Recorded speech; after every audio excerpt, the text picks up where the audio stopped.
Budget 2026 जिस पर आज सभी का फोकस है, शंखनाद में भी इसी पर हम फोकस रखेंगे क्योंकि सरकार ने 4 साफ तस्वीरें पेश की हैं। पहली, देश की सुरक्षा, जहां सशस्त्र बलों के लिए 2.19 लाख करोड़ का पूंजीगत खर्च रखा गया है और तीनों सेनाओं के आधुनिकीकरण पर खास जोर दिया गया है। दूसरी तस्वीर, गरीब, किसान, महिला, एमएसएमई, जहां नारियल, काजू, कोको किसानों के लिए कदम और एमएसएमई सेक्टर का बजट बढ़ाकर 24,000 करोड़ कर दिया गया है। तीसरा, भविष्य की ग्रोथ, भारत को डेटा सेंटर हब बनाने की छूट और नॉर्थ ईस्ट टूरिज्म को बड़ा बूस्ट। और चौथी तस्वीर, 2047 विकसित भारत का रोड मैप, जहां सरकार इसे विकास का बजट बता रही है, वहीं विपक्ष सवाल उठा रहा है बजट में आम आदमी के लिए सीधे तौर पर क्या क्या है। इस रिपोर्ट में देखिए।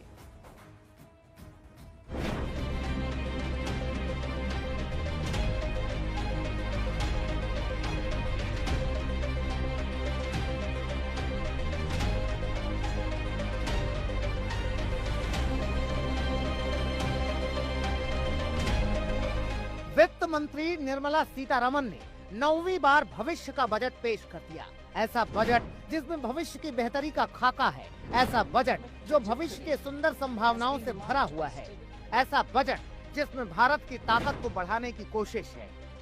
ये बजट वर्तमान के सपनों को साकार करता है और भारत के उज्जवल भविष्य की नींव को सशक्त करता है।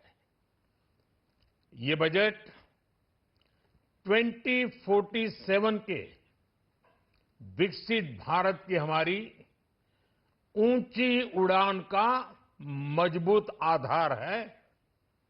साथियों, आज भारत जिस रिफॉर्म एक्सप्रेस पर सवार है, इस बजट से उसे नई ऊर्जा, नई गति मिलेगी।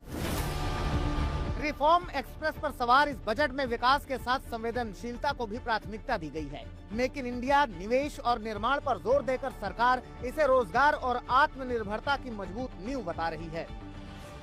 इस बजट में मेक इन इंडिया और आत्मनिर्भर भारत अभियान को नई रफ्तार के लिए महत्वाकांक्षी रोड मैप प्रस्तुत किया गया है।